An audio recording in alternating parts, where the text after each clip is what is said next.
Hola jóvenes, ¿qué tal? Muy buenas noches.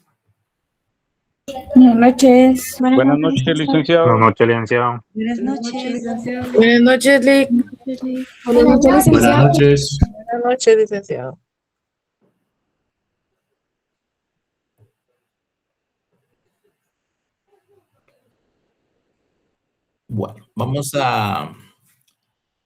Bueno, hoy me mandaron ya el calendario de exámenes. Inician la otra semana, iniciamos exámenes.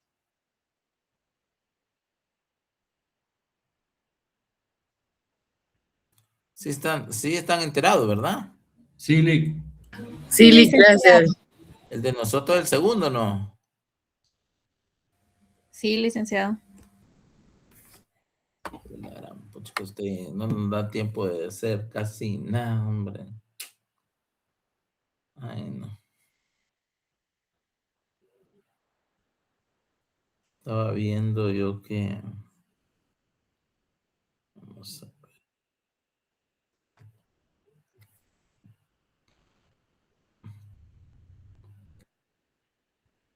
Va a ser virtual. Sí, Lick. Sí. Ustedes felices, va. No, Lick, porque no tenemos mucho contenido.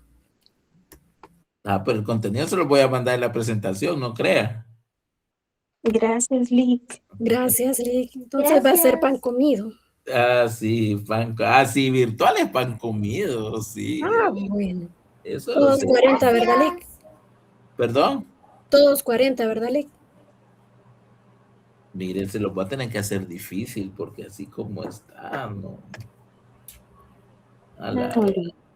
Comienzan No, Lick, si el nosotros nos 14, portamos bien. el 16 sería el examen, es decir, de mañana en 8.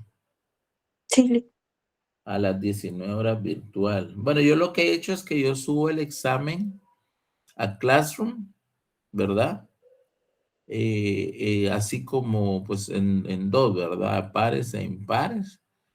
Y luego lo que sí, miren pues, lo que sí voy a querer es que ustedes lo llenen. Obviamente lo van a tener que resolver, no como formulario, sino yo lo que he hecho es que bajan el examen, ¿sí?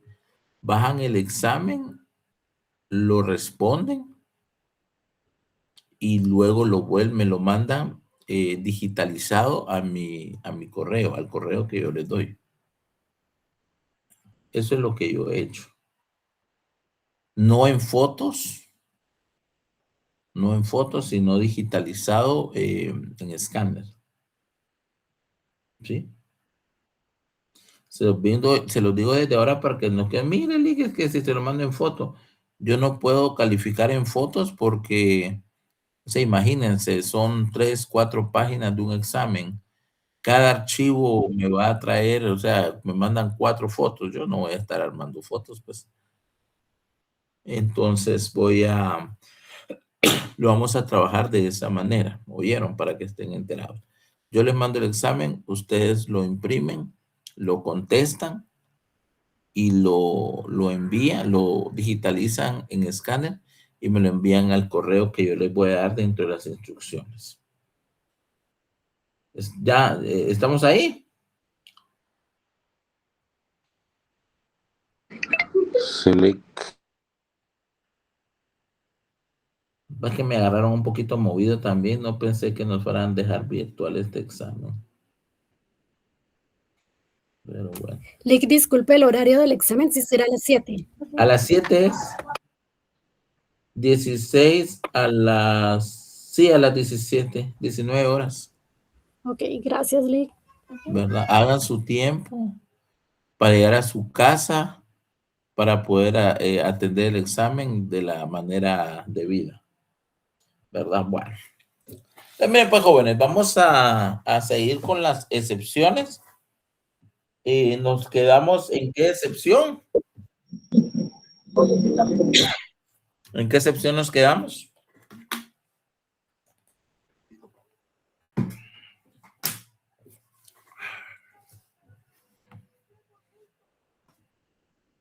Jóvenes, Sí, personería, Lick. yo tengo falta de ¿No? personería. Nos quedamos todavía en la falta de personería. Pero también nos quedamos en el artículo 49, sustitución procesal. Ah, sí, sí, también explicamos. Pero eso creo que fue por una duda, una consulta que salió ahí en el, dentro de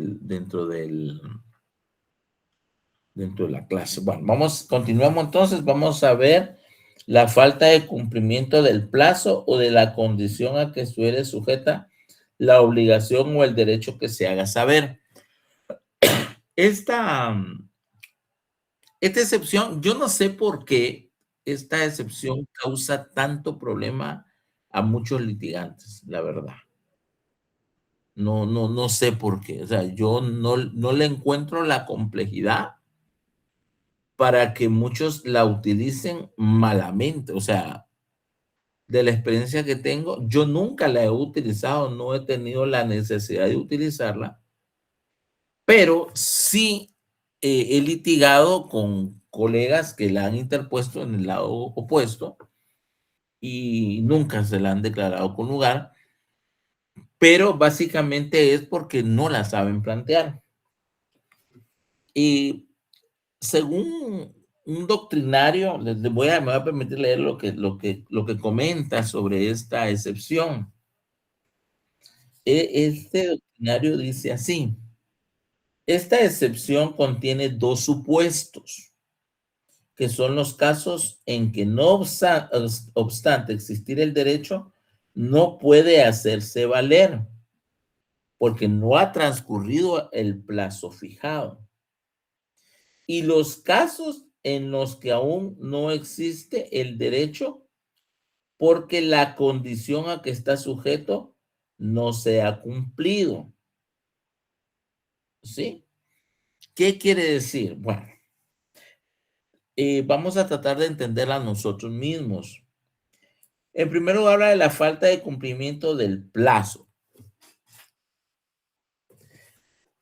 Las obligaciones comúnmente, una de las características de los contratos que contienen obviamente obligaciones, dar,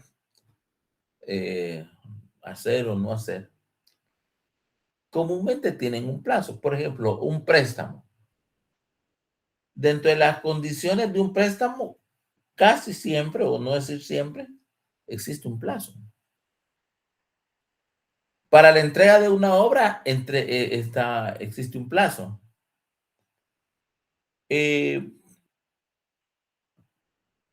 Para devolver cierto bien, existe un plazo. El pago de un crédito, existe un plazo. ¿Qué sucede? Por ejemplo, ¿dónde cabe este tipo de excepción? Vamos a ver. Un juicio. Vamos a ver. Un juicio.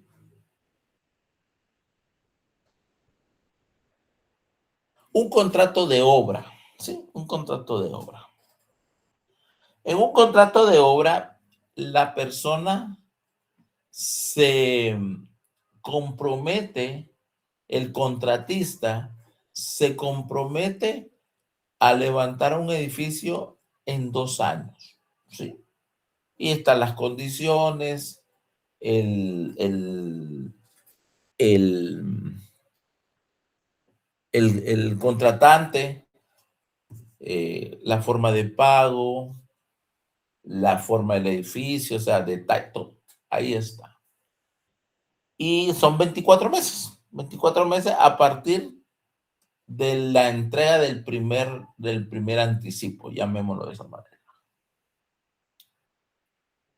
Dentro de lo que se pacta, se dice que el plazo es de 2 años, pero si el contratista termina antes, se le cancela antes.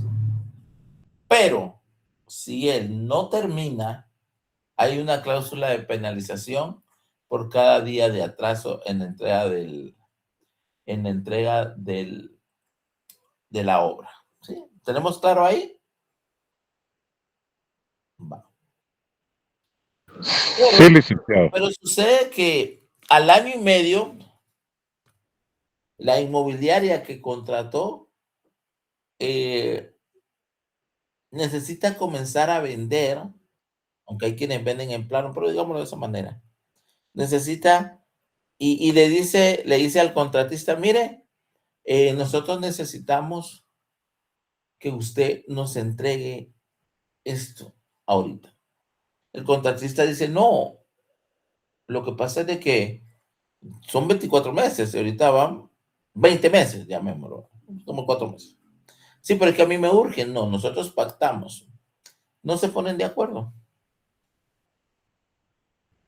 Y viene, como no se lo entrega cuando se lo está pidiendo la inmobiliaria, demandan al contratista en una demanda de daños y perjuicios. Lo demanda por daños y perjuicios porque él no entregó cuando fue requerido. En ese tipo de proceso, que sería un proceso de conocimiento, no un proceso de ejecución, sino un proceso de conocimiento,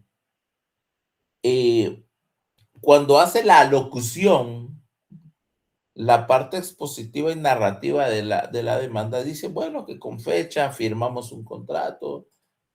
Sin embargo, nosotros en fecha tal, hablemos de abril del año 2026, o digamos diciembre del año 2025, yo le solicité y como él no me entregó, al no entregarme él la obra, él vino y me causó pérdida. Porque mire, y comienza ahí, mire, se me fueron tantos clientes, no pude vender porque él no me entregó. En ese supuesto, el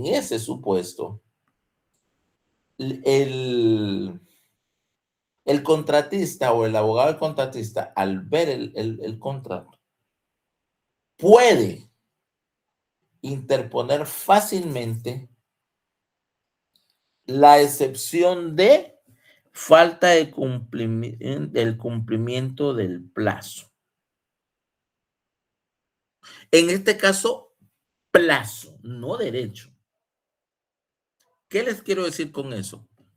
Cuando la excepción se interpone, aunque nominativamente está enunciada como falta de cumplimiento del plazo o de la condición a que estuviera sujeta la obligación o el derecho que se haga valer, no quiere decir que usted va a citarla de esa forma. En el caso supuesto que yo les estoy explicando, yo la citaría de la siguiente manera. Interpongo la excepción previa de falta de cumplimiento del plazo a que está sujeta la obligación. ¿Me comprenden? Jóvenes, ¿me comprenden? Es decir, muchos abogados, bueno, como les repito, yo nunca la he interpuesto, pero no he visto la necesidad de interponerla. Sin embargo, sí he participado en litigios donde la interponen la otra parte, pero lo hacen mal. Y aquí la cita que les estoy dando menciona algo importante y dice así: la presidencia del organismo judicial en circular de fecha 27 de marzo de 1980, donde hace cuánto tiempo esto, dirigida a los jueces de primera instancia civil, sostiene el criterio que dicha excepción encierra 4 supuestos diferentes y diferenciables. ¿Cuáles son esos 4 supuestos? ¿Quién me los puede decir que están dentro de este numeral 7?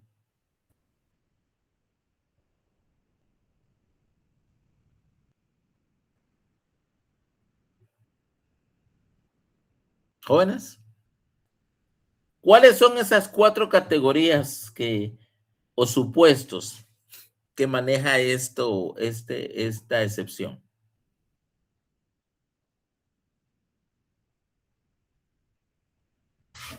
Podría ser el supuesto del plazo, el supuesto de la condición y la obligación o el derecho, o no le estoy entendiendo. Esos son, esos son los 4 supuestos. Un supuesto que tiene que ver con el cumplimiento del plazo, otro que tiene que ver con el cumplimiento de la condición, otro que tiene que ver con la sujeción de la obligación y otro que tiene que ver con el derecho. ¿Sí? Entonces, sin embargo, los litigantes lo hacen mal. Sí, lo hacen mal y continúa la nota diciendo los litigantes generalmente al interponer esta excepción lo hacen en forma antitécnica porque generalmente invocan el referido inciso en su totalidad y por ello los tribunales deben ser cuidadosos al resolver sobre el fondo. En el caso que yo les decía, donde a un contratista le están exigiendo la entrega antes y lo demandan,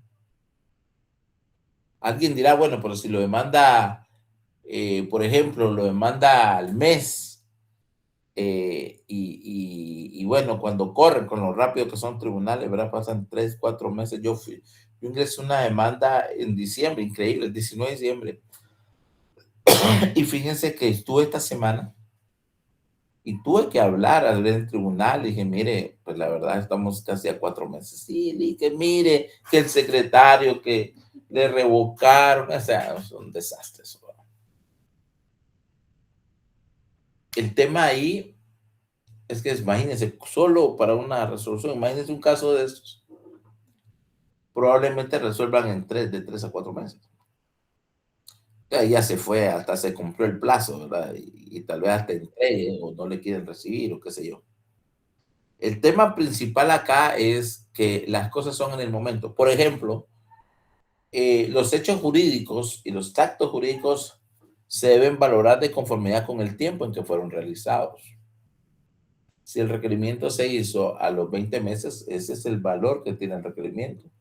Si la negativa se hizo a los 20 meses porque el plazo eran 24 meses, ahí es donde se valora. Ahí es donde se valora realmente el momento procesal para efectos, ¿verdad? Desde el proceso, el momento en el cual se están dando los hechos, las negativas, el dar, el hacer o el no hacer. Entonces, tiene que ver puro con el derecho de obligaciones. Esta excepción está muy de la mano con el derecho de obligaciones, ¿verdad? Que tenemos en el Código Civil, en el Decreto Ley 106. Entonces, es importante, otra vez les digo, jóvenes, si pueden anotarlo al margen ahí de su ley, establecerse ahí que este tipo tiene 4 supuestos, esta excepción, no confundirse, porque hay que adecuarla a la situación real a la cual se va a interponer. O sea, no es de cajón que va a poner todo, sino darle la forma para que el juez, la persona que está calificando, te claro a qué se está refiriendo y que no está hablando de la generalidad, sino que está hablando de un solo supuesto. ¿Podría existir 2 supuestos? Por supuesto que podría. Así como existe la caducidad y la prescripción, que son tan similares, tan parecidas, pero a veces muchos estudiantes pues no comprenden también esa diferencia y por eso tienden solamente a utilizar un tipo de excepción, ¿verdad? Pero en una contestación, en una demanda, sí pueden caber la caducidad por un lado y la prescripción por otro lado, ¿verdad? En ese sentido, no se excluyen. Igual aquí no se excluyen definitivamente las excepciones como tal, pero hay que individualizarlas de forma muy concreta, muy correcta, para que no sean desechadas, ¿verdad? Que eso es lo importante. ¿Vamos ahí? Prosigamos, vamos a la caducidad. Vamos a la caducidad rápidamente. La caducidad es el decaimiento de una facultad procesal que no se ejercita dentro de un determinado plazo. Por ejemplo, sucede cuando no se interpone un recurso en tiempo o cuando no se ejercita una acción dentro del lapso fijado por la ley. Esto último, la primera parte, el procesalista está hablando de la caducidad de la instancia, por ejemplo, o cuando yo vengo y no se ejercita dentro del tiempo, pero dentro del proceso, hay una caducidad procesal. De hecho, la caducidad es procesal de por sí misma. Pero lo importante y que tiene que ver en especial con la excepción que estamos viendo y describiendo es cuando no se ejercita la acción. ¿Sí? Cuando no se ejercita una determinada acción dentro del lapso fijado por la ley. Ejemplo. Y van bien de la mano y es una de las situaciones que a veces no se entiende. ¿Cuál es el plazo de la prescripción de las causales de divorcio?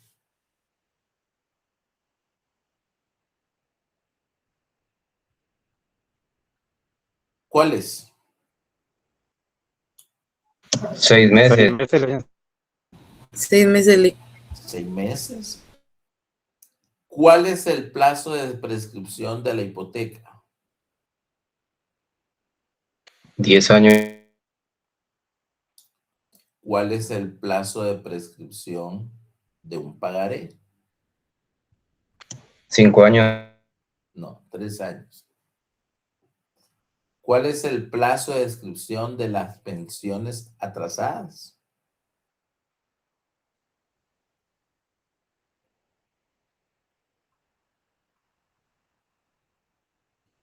¿Cuál es el plazo de prescripción de pensiones atrasadas? Ese no tiene prescripción. Claro que tienen prescripción, compañera. 2 años. 2 años. ¿Por qué dice que no tiene prescripción, compañera? Yo había entendido que se podían reclamar porque, o sea, bueno, eso me habían explicado a mí, ¿verdad? Que sí se podían reclamar aún hasta los 18 años. Pero de ahí el ya de mayor de edad podía reclamarlas, ¿verdad? Eso ¿Por cuánto había, tiempo? eso O fue sea, lo que yo había, o sea, ahí, mire pues. yo Ahí, había entendido que no, que sí lo podía hacer en cualquier momento, pero me imagino que en algún momento. sí, oiga bien. Entonces, yo le voy a explicar. Porque entonces, o no le explicaron bien, o usted no comprendió muy bien. No, yo digo que yo no comprendí. Cualquiera de las dos cosas. Un niño puede, digamos, el niño tiene 1 año y se le constituye el derecho de recibir una pensión alimenticia de parte de su papá. Hablemos de la mamá mejor, porque siempre el papá le cae, ¿verdad? Siempre nos cae a nosotros. Vamos a hablar de la mamá, con el perdón de las mujeres que hoy nos acompañan. Vamos a decir, la mamá tiene la obligación de darle una cantidad de dinero. ¿Sí? Esa cantidad de dinero se la tiene que dar hasta que él cumpla 18 años.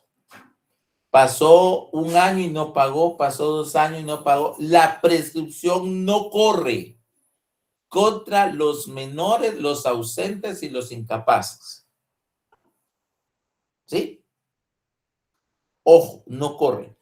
Pero supongamos que no le dio, cumplió 18 años y no le dio pensión. El chamaco cumple 18 años y comienza a tener derecho sobre esas pensiones. Ahí comienza a correr el plazo de 2 años Si él cumple 20 años con un día y a él demanda, el papá bien puede interponer caducidad y prescripción. Ahora sí. Sí, licenciado. Gracias. Ok, perfecto. Entonces es importante, pero está bueno que hablen. ¿Saben por qué? Porque cuando hablan y hay algo incorrecto, en consecuencia, pues ya uno tiene la oportunidad de corregir, y más que corregir, ampliar muchas veces el concepto, ¿verdad? O sea, sí tiene razón un niño, pero si ese niño no corre la prescripción. Ahora, digamos que es una obligación de una cónyuge. Yo he llevado procesos de 12 años donde no le dio ni un centavo o no le dio lo que era. Pero como es una obligación que va de continuo cumplimiento, es decir, se va acumulando, no hay un término donde pueda comenzar a decir, bueno, aquí comienza a correr la prescripción. Ahí comienza a correr la prescripción. No. Ahora bien, la prescripción se puede interrumpir, la caducidad no se interrumpe. Cuando comienza a correr, en el caso del chico de los 18 años, cuando comienza a correr el plazo de los 2 años, ahí eso no se puede, o se hace o no se hace, pero no se interrumpe porque no puede volver después a otros 2 años, no. ¿Me explico? Ya, o sea, eso es bien, son datos o son extremos, mejor dicho, interesantes de cómo funciona la caducidad, la prescripción. ¿Sí alguien levantó la mano? Licenciado, buenas noches compañeros. Buenas noches. Usted en su elocución informó que si existía una demanda y una sentencia y que no fue cumplida, pero si se da el caso en el que nadie nunca demandó, que podría ser la mamá o podría ser algún familiar, y el niño llega a los 18 años, tiene el derecho a reclamar por supuesto, sí, por supuesto. Gracias. Ahí es donde, como miren, pues fíjense que bueno, ustedes no, eso lo comenté con los del año pasado. Sí, creo que así fue. En donde hay un caso, y se lo voy a comentar a ustedes porque es bien gráfico. La señora, como 6 años pasaron, había un convenio de pensión alimenticia. Y la señora demandó, pero ustedes saben que los procesos son tan tardados. Demandó cuando él tenía 16 años.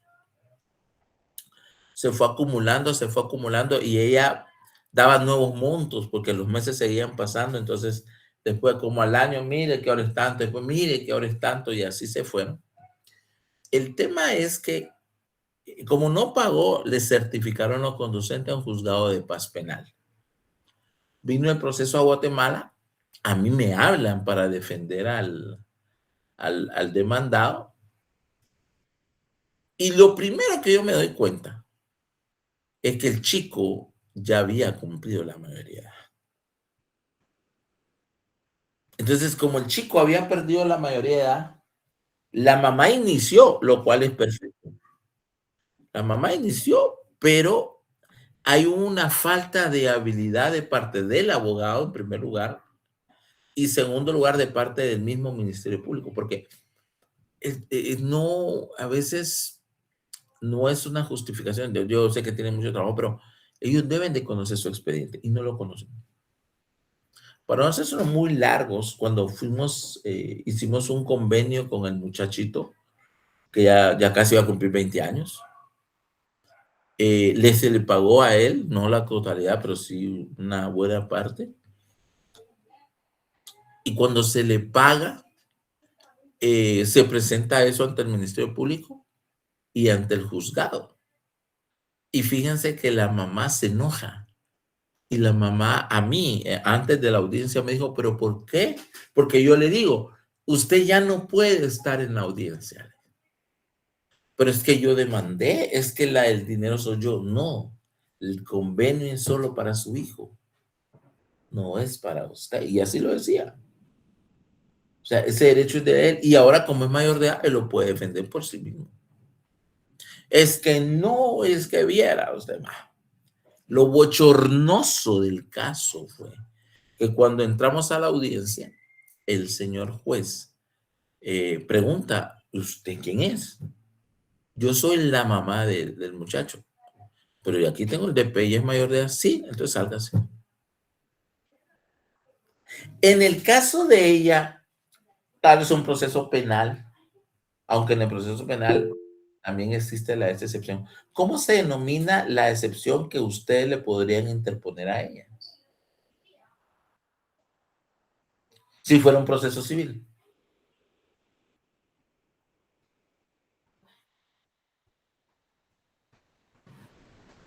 Falta de personalidad. De personería. Porque ella no podía representar, o sea, cuando ella demanda, sí ejerce personería a través del certificado de nacimiento. Pero cuando él cumple 18 años, inmediatamente deja de necesitar la personería, porque él puede representarse a sí mismo, a menos, claro, si le da un mandato a su mamá, pues ya es otro rollo, va. Eso ya son otros 100 pesos. Pero el error fue que en el transcurso en que él cumple años y se dan ciertas audiencias, que es donde ya yo tomo el caso, ni el Ministerio Público ni el abogado se percatan de esto. Y para ellos está bien.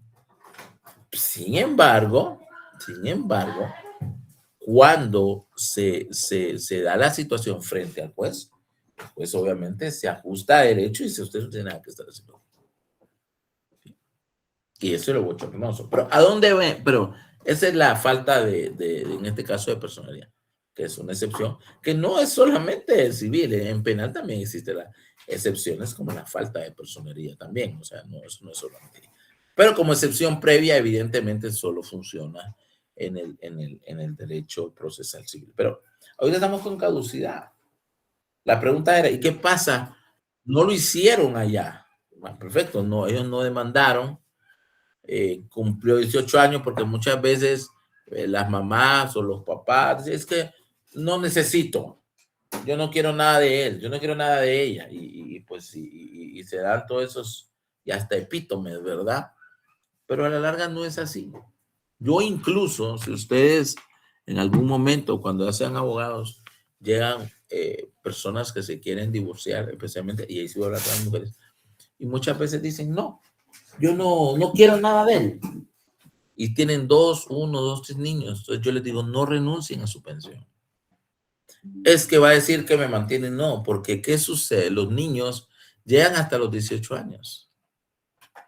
¿Y qué pasa si usted les quiere, como mamá, como papá, les quiere llevar a la universidad? Esa pensión, pequeña, mediana, lo que sea, cuando llegue el momento de que él cumple edad, el papá o el obligado ya no le va a dar dinero. Porque si tú le tuvieron que obligar a dar es porque él no quiere dar. La verdad, esa es la verdad. Estaba en procesos que dicen, no, es que yo le quiero dar, pero es que no es así, no, son babosadas. Está enjuiciado porque no quiere dar, punto, porque no quiere pagar. Por eso está enjuiciado. Así es fácil, no hay que buscarle mucha explicación. Entonces yo le digo a las mujeres, no, porque digamos, esa parte cuando cumple 18 años, usted dice, no necesito, usted se la puede dar a su hijo para el estudio, una necesidad o qué sé yo. Entonces, por lo menos yo, eso sí. ¿Y por qué lo he aprendido? Pero en la práctica, en la calle. Lo he aprendido en la calle, al ver la realidad social y familiar. Entonces, lleva a uno de abogado a tomar ciertas posiciones en su asesoría por el bien de las familias. Sí, don Alan. Licenciado, disculpe, nuevamente. A mí me parecería que un niño para llegar a 18 años, excepto si se da en situación de calle, pero alguien lo va a mantener. Y no sería más lógico que esa persona que lo está manteniendo, sea quien sea, pero si es la mamá, ella sea la que tenga el derecho a esa retribución de la pensión alimenticia, porque ella fue la que invirtió el dinero que nunca recibió de nadie para lograr mantener vivo a ese ser humano, pues. Entonces, lo lógico sería de que la persona que lo mantuvo tenga el derecho a recibir esa retribución, según mi criterio y según lo justo que debería de ser la ley. Gracias, licenciado. Sí, usted tiene razón. En el caso que yo les mencioné, yo hablé con mi cliente y yo le dije, mire, le dije, usted tiene que reconocerle a la mamá. Porque imagínense, fácil es decir, va, aquí hay 20,000 quetzales. ¿Por cuántos años? Y las necesidades no son de años, las necesidades son del día a día. Y usted tiene toda la razón. Pero la ley no lo establece de esa manera. Porque ese dinero, ¿a quién va? O sea, ¿quién es el acreedor? Por ejemplo, si está un convenio de pensión alimenticia a favor del niño Josué Ramón, ¿quién es el acreedor? ¿El niño o la mamá?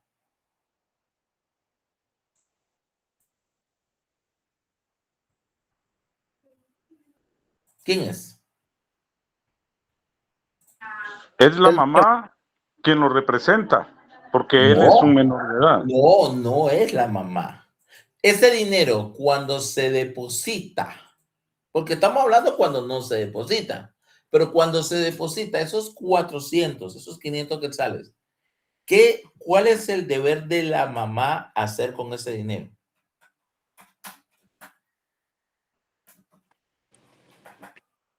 Usarlo para el sustento del niño. Procurar mamá. Y educación del hijo. Exacto. Pero como el niño no puede, el bebé no puede, bueno, me voy al kinder, entonces, mire, aquí está lo de mi mensualidad, que no puede hacerlo, entonces lo hace la mamá. Ahora bien, ¿por qué no es la mamá? Porque se supone que la manutención del menor va a compartir entre ambos. ¿Sí? Ahora, aparte es cuando la esposa, la cónyuge, tiene derecho a la pensión también. Y por ahí viene donde yo les digo, no renuncien. Ahora bien, hay otro aspecto importante. Y usted tiene razón. ¿Sabe que yo se lo dije a ellos?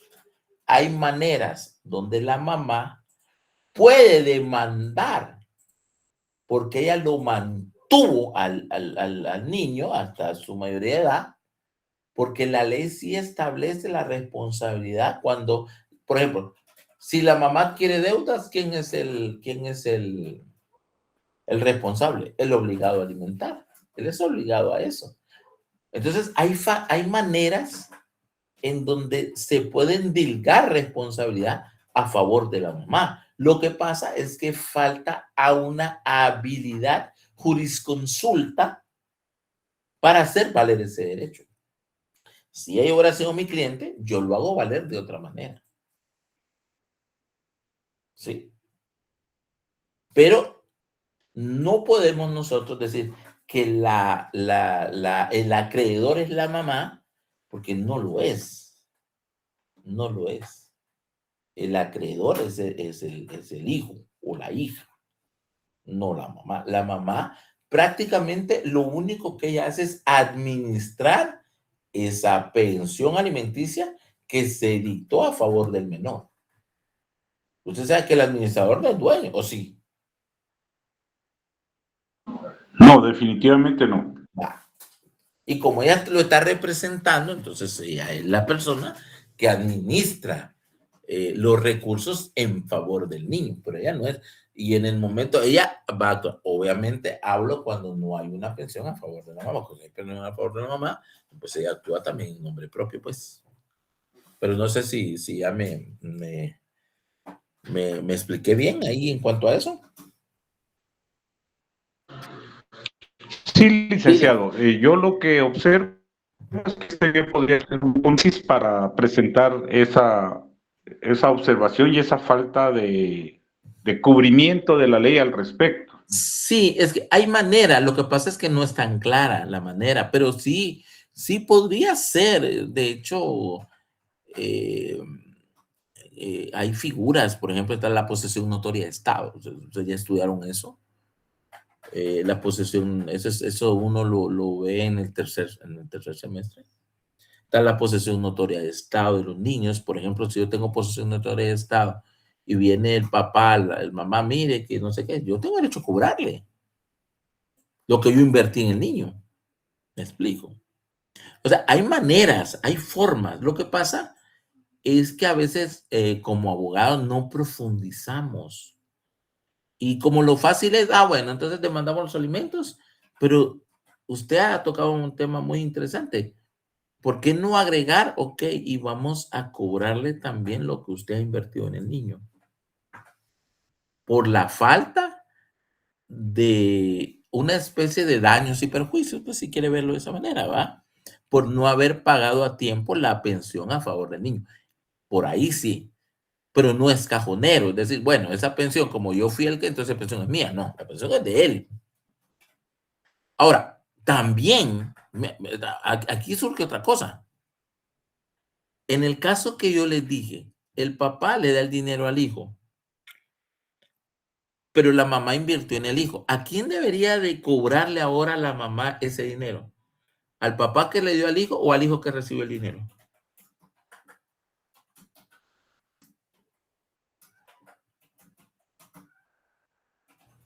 Pues al hijo. Ahí está otra posibilidad. Mira, mijo, está bien, te arreglaste con tu papá, pero yo te voy a cobrar, porque ese dinero no es tuyo, ese dinero fue el que yo invertí. Y yo le cobro al hijo. Porque ahora el hijo es mayor de edad. Y yo lo puedo demandar. ¿Me explico? Ahora bien, un hijo consciente dice, no, este dinero, eso es de mi mamá. Yo vi los esfuerzos de mi mamá, yo vi que ella, pues, le costaba, mamá, mire, mi papá me dio esto, pues es suyo, téngalo. ¿O no? Sí, así debiera de ser. ¿Por qué no Pero viene el hijo? Y el hijo también puede ceder su derecho. Aunque los También alimentos, podría como fíjese que los alimentos no son objeto de excepción, sin embargo, sí uno puede transigir sobre alimentos pasados. Entonces, otra vez, ¿qué faltó habilidad? ¿Por qué no vinieron, hicieron un documento? ¿Por qué no el abogado vino y hizo constar una transacción entre el hijo que cumplió la mayoría de edad y la mamá para darle la titularidad de ese derecho a ella? Eso se puede hacer. Y entonces ya hay una sustitución procesal mediante la cual el hijo le da el derecho a la mamá y la mamá lo hubiera podido. Entonces ahí sí hubiera podido. ¿Pero qué faltó ahí? Asesoría. Ahí faltó colmillo. Ahí faltó un análisis profundo sobre la institución y qué podían hacer para que ese dinero lo recibiera la mamá. Ahora sí. Ahora sí, Lee. Ok, perfecto. Pero no salimos, pero bueno, pero sí tiene que ver con las excepciones y tiene que ver con el plazo, el bendito plazo. Ahí tenemos que ver con el plazo. Por eso les preguntaba, la caducidad, ¿en qué se diferencia la caducidad de la prescripción? La caducidad tiene que ver con la acción. ¿Qué es la acción? ¿Se recuerdan? Esa pregunta vino en el examen. Muchos fallaron ahí. ¿Sí? Es esa facultad para acudir al juez para solicitar la composición de la litis. Entonces, yo vengo, pero para hacerlo tengo un tiempo. No voy a hablar de lo procesal dentro del proceso. Por ejemplo, para contestar una demanda son 9 días, pero si lo hago el 10º día, pues ya precluyó tengo 3 días para interponer una excepción, para interponer una apelación y se me pasa y quiero interponer al 5º día porque es que fíjese, señor juez, que a mí se me olvidó, el café se cayó en la computadora y ahí tenía el escrito. O sea, aquí no, eso no vale. Recuerdo que había un catedrático que hablaba de los plazos fatales. Los plazos son fatales. Los plazos son fatales. O los cumple o lo pierde.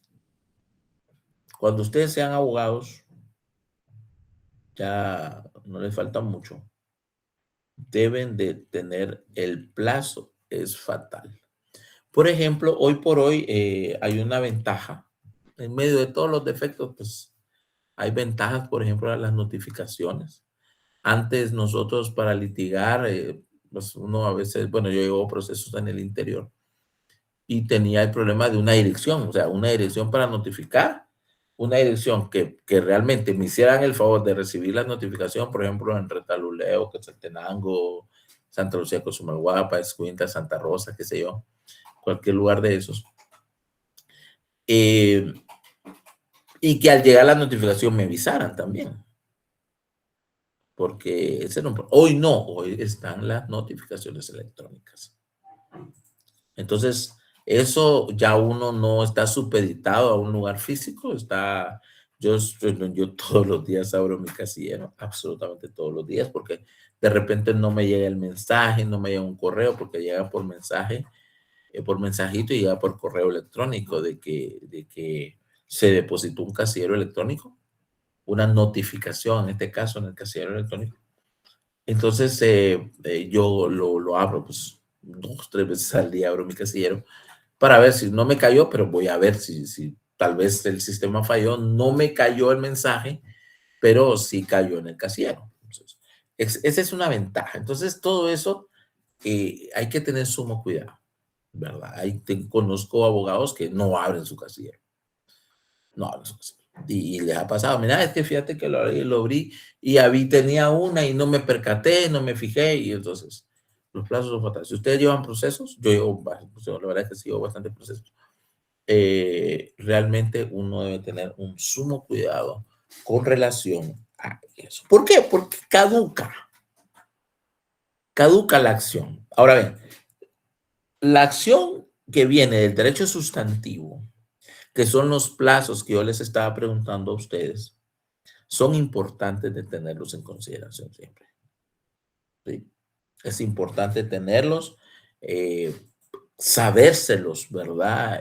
También dentro del conocimiento mínimo que debemos de tener nosotros, ¿verdad? Cuántas en los juicios de conocimiento, en las ejecuciones, en algunos procesos que son especiales, también un incidente también, que son 2 días que se corren de audiencia a los incidentados, por ejemplo, son 135 a 140 de la ley de organismo judicial, ¿verdad? Y cosas así, o qué sé yo, cuando nos corren vistas por 48 horas, por 24 horas, cuando somos terceros, se nos llama como terceros dentro de un proceso. Es decir, este trabajo, o este oficio, o esta profesión, está ligada al tiempo.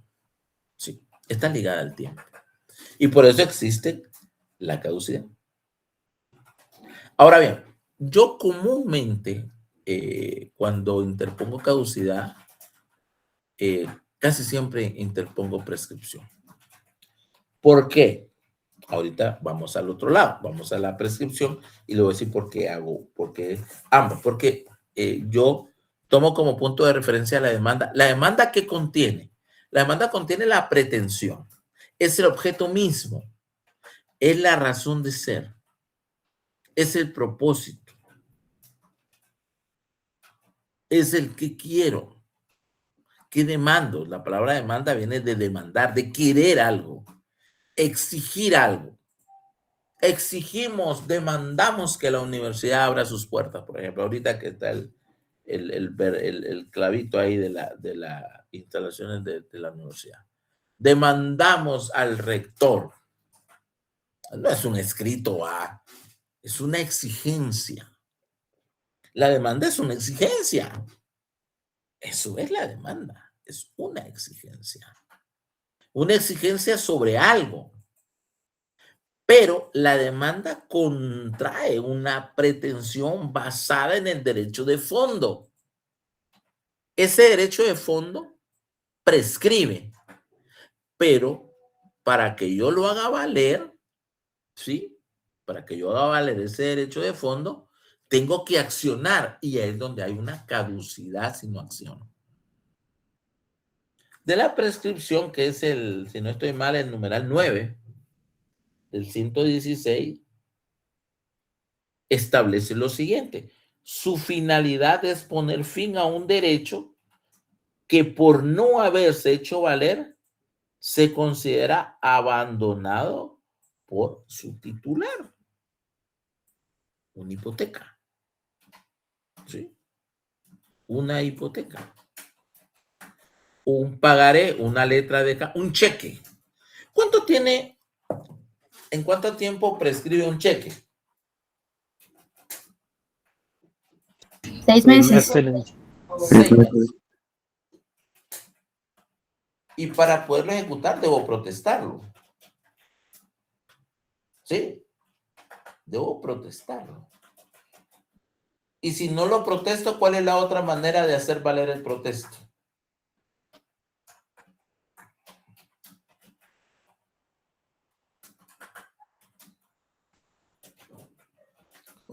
Jóvenes. ¿Cuál es la otra manera de hacer valer el protesto? Es un cheque.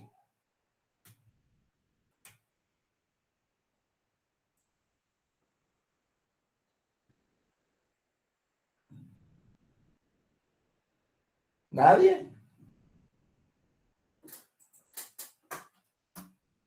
¿Ninguno?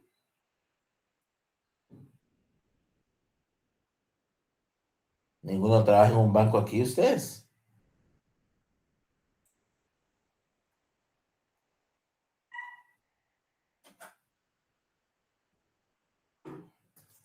Bueno, se lo voy a decir. Si usted no lo protesta, usted lo puede depositar a otra cuenta, o sea, usted a su propia cuenta, y la negativa de pago o rechazo del CEO de la Cámara de Compensación equivale al protesto. Yo he utilizado cheques de esa manera, no con protesto, sino con sello de Cámara de Compensación de no pagado, porque es lo que la ley me permite, según el Código de Comercio. Entonces, ¿qué sucede ahí? Hay dos cosas. El cheque tiene 6 meses. El derecho es el cheque es un título de crédito. ¿Sí? Por antonomasia. El cheque es un título de crédito. ¿En dónde? Pues ahí está el librado, el girado. Yo no soy especialista en derecho mercantil. De hecho, no me gusta el derecho mercantil. Sí sé de derecho mercantil, pero la verdad es que no me gusta. En lo particular me gusta el derecho procesal civil. Pero el punto es de que hay un obligado a pagar. Pero yo tengo 6 meses y hay un derecho mercantil. Ese derecho mercantil, si pasan los 6 meses, significa que yo abandono ese derecho de cobrar. Pero ¿por qué caduca la acción? Porque la acción cambiaria, ¿sí? La acción para ese título de crédito caduca en ese plazo. Y como ha caducado, se extingue el derecho porque ha prescrito, pero yo no puedo, como no ejercité, no accioné para hacer valer ese derecho, entonces también caducó la acción. ¿Pueden ver la relación ahí?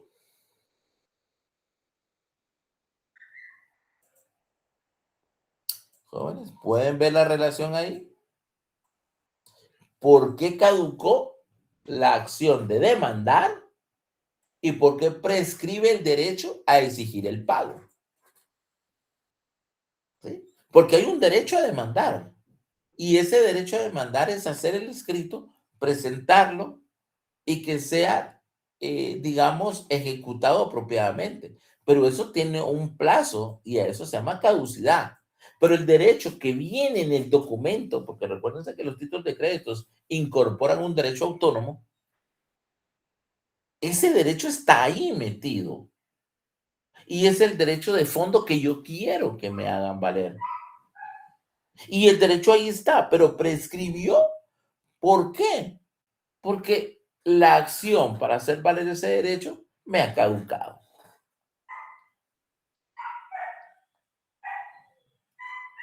¿Está bien ahí? ¿Me comprendieron la idea? Sí, Lick. Muy bien. Sí, Lick. ¿Preguntas?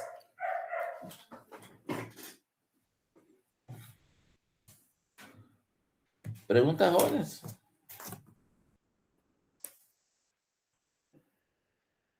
Bueno, si no hay, proseguimos.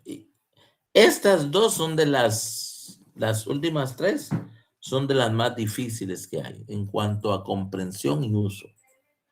¿Verdad? Va. Vamos a hablar de la cosa juzgada. La cosa juzgada es la autoridad y eficacia de una sentencia judicial cuando no existe contra ellos medios de impugnación que permitan modificarla. ¿Tienen su ley del organismo judicial? Sí, licenciado.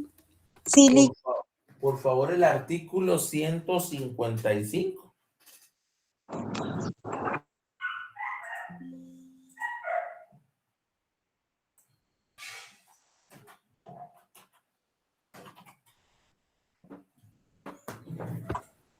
Licenciado, artículo 155 de la Ley del Organismo Judicial. Así es. Cosa juzgada. Hay cosa juzgada cuando la sentencia es ejecutoriada, siempre que haya identidad de personas, cosas, pretensión y causa o razón de pedir. Ok, perfecto. La sentencia es ejecutoriada. ¿Comprenden el término ejecutoriado?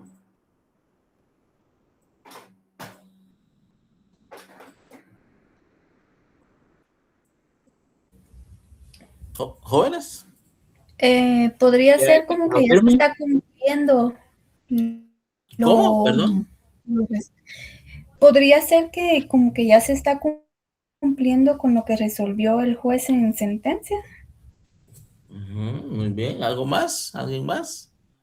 Por ahí otro quería hablar. Que ya quedó firme la sentencia. ¿Y cuándo una sentencia está firme? Cuando yo no admite recursos. Cuando no tiene recurso pendiente. Y esto nos lleva a los recursos. Ese es otro tema. Ese tema de los recursos es apasionante, jóvenes. ¿Verdad? El tema de los recursos es muy, muy, muy, muy bonito, ¿no? No me puedo meter ahí porque si no ya no seguimos acá. Pero bueno, sí, tiene razón. Una sentencia ejecutoriada es una sentencia o un auto, ¿verdad? Un auto que no tiene recurso pendiente. Es decir, ya no cabe ninguna apelación, no cabe recurso ordinario. Recurso ordinario. Y hablo de eso porque hay recursos extraordinarios o acciones extraordinarias como el amparo. Por ejemplo, una sentencia de un ordinario de nulidad, hablemos. Un ordinario de nulidad queda firme si no se impugna en los siguientes 3 días. Entonces, quedó firme, uno sí está firme. Pero para amparo son 30 días. Entonces, esa sentencia está firme ordinariamente. pero todavía podría ser objeto de impugnación a través de una denuncia, a través de un amparo. Pero eso ya no es ordinario, eso es extraordinario. Es subsidiario, no es parte de lo que constituye la parte ordinaria de nuestro sistema procesal. Muchos desafortunadamente abusan del amparo. Y bueno, cualquier cosa rapidito, el amparo. Sin embargo, el amparo es muy calificado, por eso hay un alto porcentaje de rechazos en amparos. ¿Por qué? Porque abusan de él, ¿verdad? Abusan y pretenden utilizarlo como una tercera instancia. Incluso yo he leído sentencias y hay estudios también doctrinarios donde se establece y es muy clara la posición interpretativa en el sentido de que el amparo no es es más, ni siquiera es una instancia revisora. El amparo, el que comprende bien el amparo sabe que tiene que ver con garantías constitucionales, con garantías convencionales. Eso es el amparo. O sea, mire, aquí me están violentando mi derecho de defensa. Y lo digo por qué. Y digo por qué me están violentando. Es que mire, fíjese que cómo es posible que me estén, ¿qué le digo yo? Cobrando. He llevado casos donde están cobrando pensiones provisionales que no se pagaron en 3 meses y ya luego las quieren hacer efectivas. O sea, hay un procedimiento que es de ejecución. Pero, pues para mí, de una forma que la verdad que sí contiene error, para mí, ya es un punto de vista personal, porque los jueces que dan provisionales también certifican por desobediencia cuando no pagan las provisionales. Pero eso es diferente. Entonces, cada sentencia de juez que no se cumple, para mí, tendría el mismo carácter de desobediencia, pero solamente lo aplican con pensiones. O sea, es un análisis bien interesante. Bien interesante. Pero bueno, continuemos acá. La cosa juzgada, entonces, es cuando una sentencia está firme, como dijo el compañero, una sentencia es incólume, una sentencia ha determinado el vencedor y el vencido en un proceso de conformidad con el debido proceso. ¿Sí? Ahí está. Eso es una sentencia. Pero ¿qué pasa cuando, digamos, en una demanda de nulidad, una demanda de daños y perjuicios, salió vencida la parte y vuelve a demandar, pero necesita cierta identidad? ¿Sí? Debe de haber identidad según lo que establece el artículo 155. Me voy a permitir yo volver a pasar por este artículo, ¿verdad? En donde establece que hay cosa juzgada cuando la sentencia es ejecutoria, efectivamente es firme,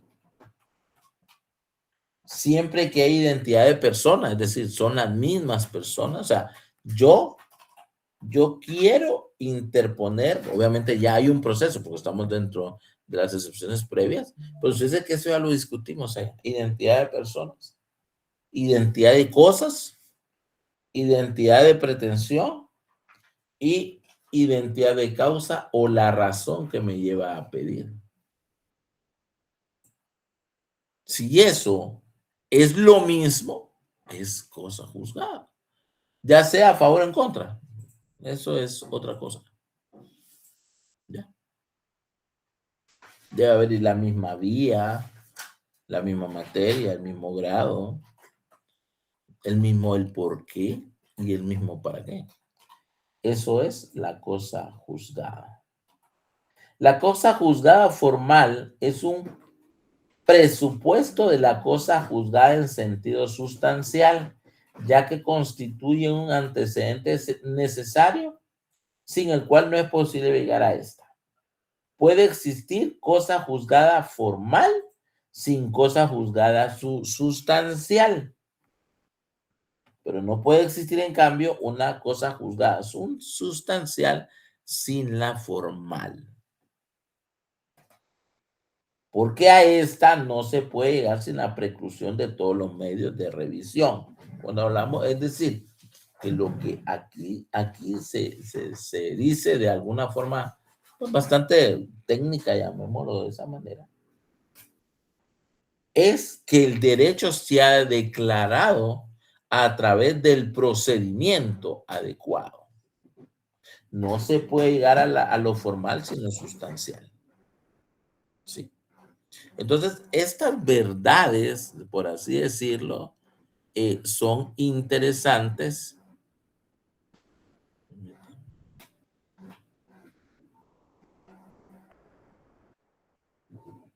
Permítame.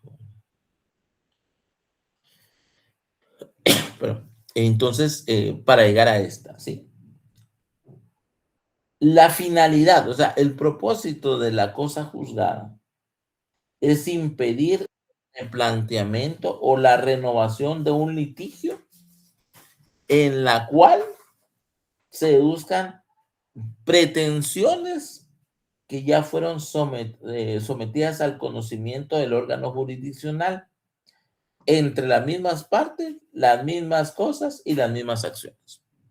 O sea, de alguna manera también, aunque no lo menciona acá, es parte de la seguridad y certeza jurídica del sistema. O sea, imagínense, declaramos nulidad de un instrumento, pero, o la no nulidad, porque creo que sería lo más apropiado para el ejemplo. Se declara que no hay nulidad del instrumento, se ejecutaría la sentencia, pero un año después vuelvo a pedirlo. ¿Y por qué? Porque en la mente del ser humano dice, bueno, si este juez me resolvió, de repente otro juez me resuelve diferente. Entonces, ¿dónde queda la certeza jurídica ahí? No habría certeza.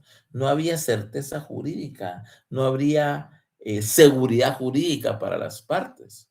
Y entonces caeríamos en un ciclo o en un bucle. Caeríamos en un bucle judicial interminable. ¿Me explico?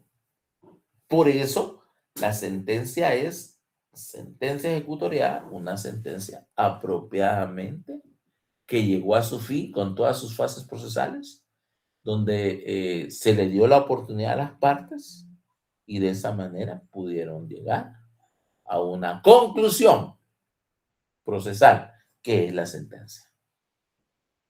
¿Estamos claros ahí, jóvenes? Sí, licenciado. No me permite un segundito.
Muy bien, jóvenes, ahora vamos con la transacción. Creo que es la última, ¿verdad? La transacción. Existe un contrato de transacción. Debidamente es un contrato establecido en el Código Civil. Es un contrato típico mediante el cual, pues, dos partes se ponen de acuerdo para poner fin a un litigio o evitar el inicio de algún otro litigio. Eso es la transacción. Consta en escritura pública. Consta en escritura pública comúnmente.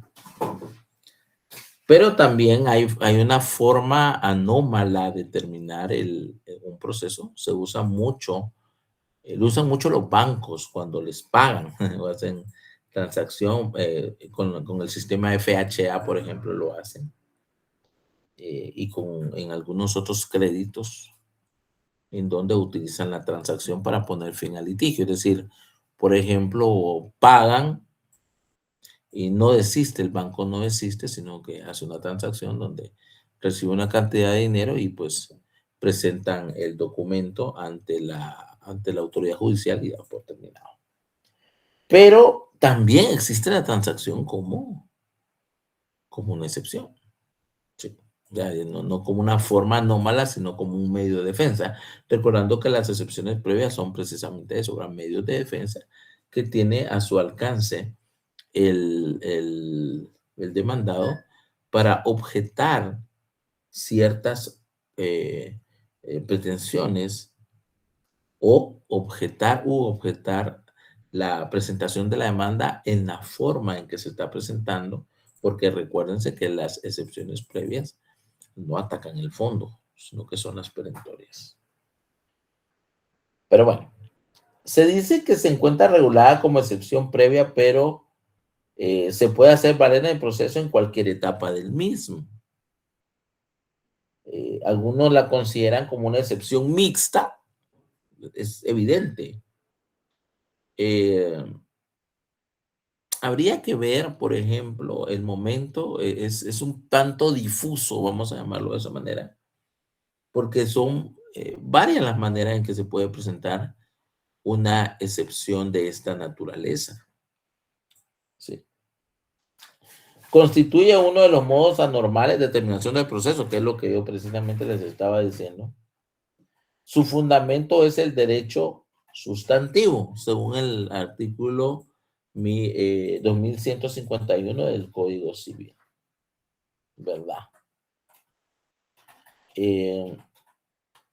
Es evidente que este contrato de transacción, bueno, esta excepción, solo puede ser celebrado entre personas capaces.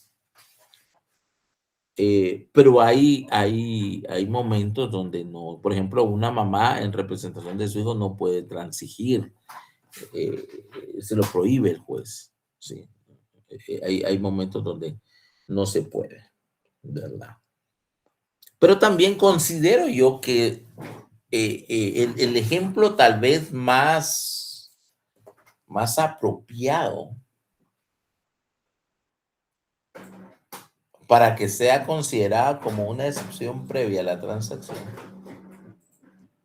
es el que sucede cuando, por ejemplo, dos personas se ponen de acuerdo para transar sobre un negocio, para evitar ir al juicio, pero una de ellas decide ir al juicio a pesar de haber firmado la transacción. ¿Sí? Se lo pongo así. Yo pretendo, vamos al caso del contrato de obra. El contratista viene y le dice, miren, no me demande. Se me va a pagar 1.000.000 de quetzales. Yo renuncio al 10% de mis honorarios, ¿verdad? De los honorarios pactados.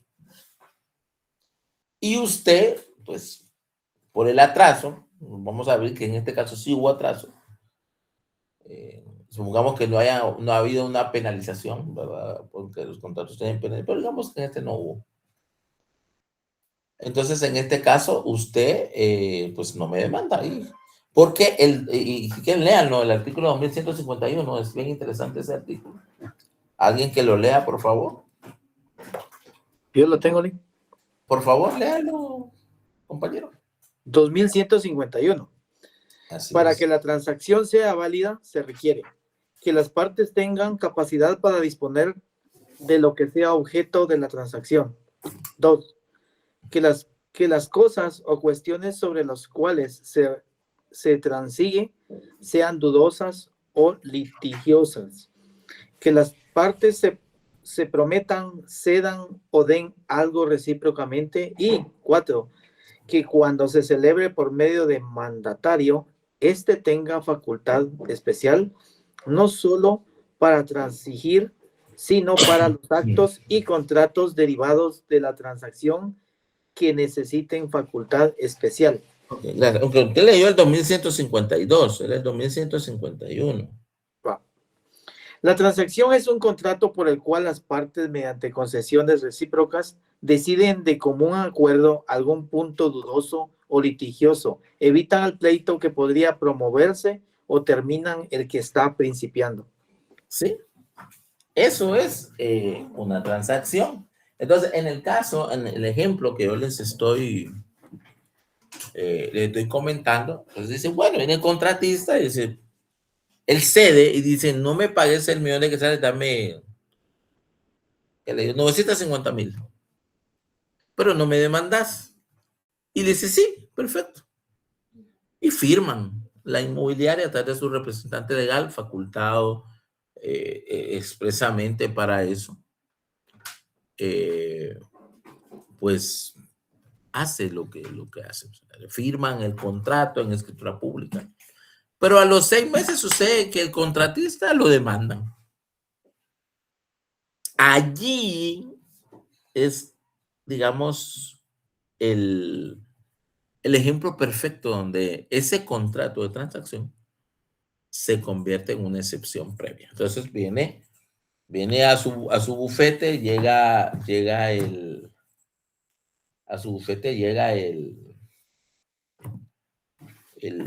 contratista, mire, Eli, fíjese que nosotros firmamos un contrato, pero fíjese que ahora la inmobiliaria de todo modo me demandó y pues todo ese barullo, y usted le dice, permítame, jóvenes, permítame. Me están preguntando por la nota, no he terminado ustedes, voy a hacer lo posible el fin de semana, antes del examen, que tengan sus notas. No sé si está en la clase quien me está preguntando, pero ahí están preguntando eso.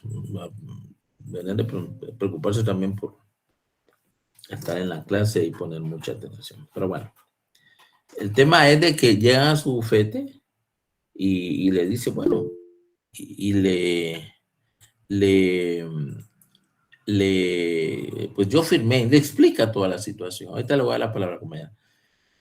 Y entonces el abogado presenta, y usted tiene el documento, sí, yo tengo una copia simple, o yo tengo el testimonio, qué sé yo, y presenta. ¿Por qué? Porque es una prueba documental. Entonces le va a decir, bueno, señor juez, yo ya había transado con él. Y esto ya se convierte en una mixta. ¿Por qué? Porque cuando la demanda sea revisada con relación a esto, se va a dar cuenta que es el objeto, que era la obra, que eran los honorarios, y entonces, ok, perfecto. Entonces ahí surte los efectos. Ese contrato de transacción como una excepción previa de transacción. Sí, compañera, que levantó la mano. Licenciado, buenas noches, disculpe, estaba de intentar hablarle. Es que fíjese que un compañero y yo nos íbamos a examinar el día de hoy con usted, pero como fue virtual, entonces... Sí, es cierto. Fíjense que tenemos orientación de ver cómo hacemos con usted para no seguirlos atrasando. Son 2, ¿verdad? Ajá, un compañero, no recuerdo el nombre, y yo. Y toda la clase he estado intentando como que hablarle, pero como al mismo tiempo estaba anotando y así, no lograba. Bueno, mire, fíjese que podrían llegar a mi oficina el viernes, pero en la mañana. No sé si podrían, Comprendo. porque ya tiempo no tenemos. O sea, no contábamos con esto, pues. Sí, porque yo dije, bueno, llegamos el 8 y nos examinamos, ¿verdad? Pero no se pudo. Pero no sé si pueden llegar el viernes o mañana, incluso mañana. Yo creo que mañana, yo mañana voy a estar en la oficina en la tarde, podrían llegar a examinarse. Ay, si fuera posible, y yo puedo llegar mañana en la tarde. ¿Y el compañero estará o no estará? No sé quién será. Yo no sé quién es tampoco. O sea, yo sí sé que, solo sé que es un compañero. Porque entonces lléguese mañana a la tarde, creo que a las 4 de la tarde podría llegar a mi oficina y yo le paso su examen. Ah, está bien, le agradezco mucho, licenciado. Entonces, hazme un favor, escríbame y yo le voy a dar la dirección. Está en la zona 1. Ah, bueno, está bien.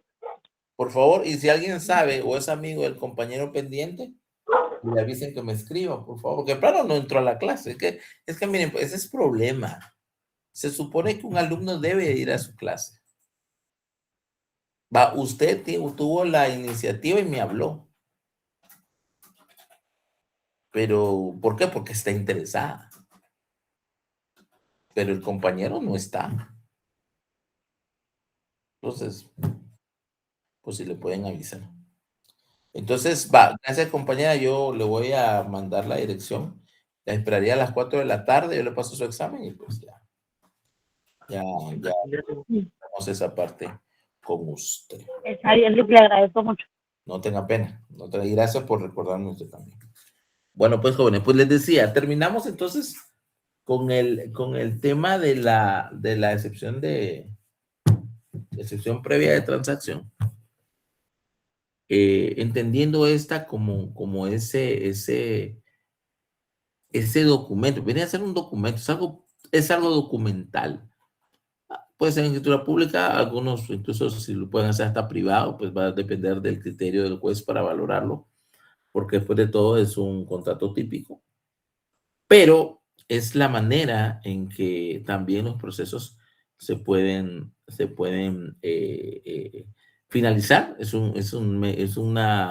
También es un medio anormal de finalización de procesos, así como la caducidad de la instancia, el desistimiento total, obviamente, porque el desistimiento parcial no elimina todo el proceso, pero sí el desistimiento total es una manera en que también termina el proceso. Un proceso se supone que termina con la sentencia. ¿Sí?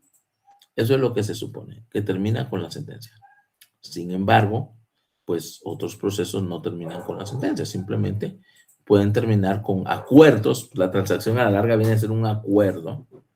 El desistimiento también es unilateral y la caducidad pues también viene a ser un defecto por la no activación del proceso en una cantidad, en un plazo determinado, ¿verdad? Entonces, jóvenes, no sé si hay preguntas para finalizar. Terminamos hoy las excepciones en cuanto a su exposición dentro del código, ¿verdad? Continuamos también con algunos asuntos de carácter, llamémoslo así, doctrinario, ¿verdad? A partir de la próxima clase, que sería prácticamente la última que tendremos, ¿verdad? Antes del examen, ¿verdad? No sé entonces si tienen alguna pregunta.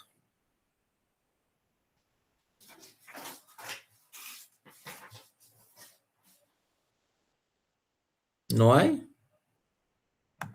No le. Ok, si no hay, entonces... Muchas gracias. Entonces, ahí estaríamos. Les agradezco su tiempo, jóvenes, y nos vemos el día viernes, compañera. Yo le voy a estar mandando para que llegue mañana a las 4 de la tarde por la oficina si le pasó su examen. Que pasen una feliz noche. Feliz noche, Feliz licenciado. noche. Feliz noche, licenciado. Feliz noche, licenciado. Feliz noche, licenciado. licenciado. Feliz noche, licenciado.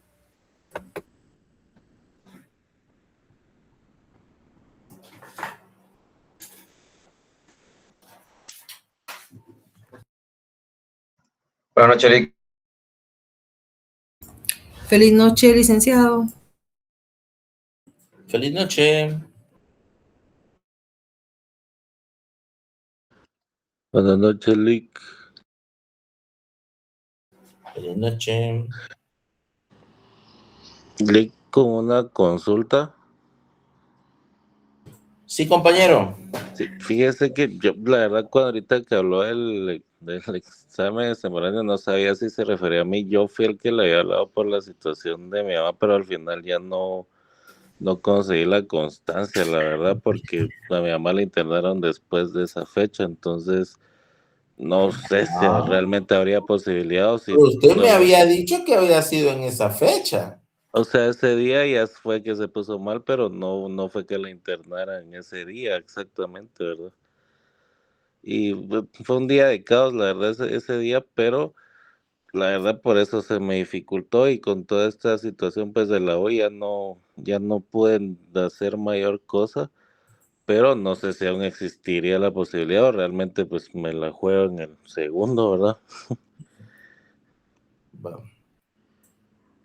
Tiene donde anotar ahí.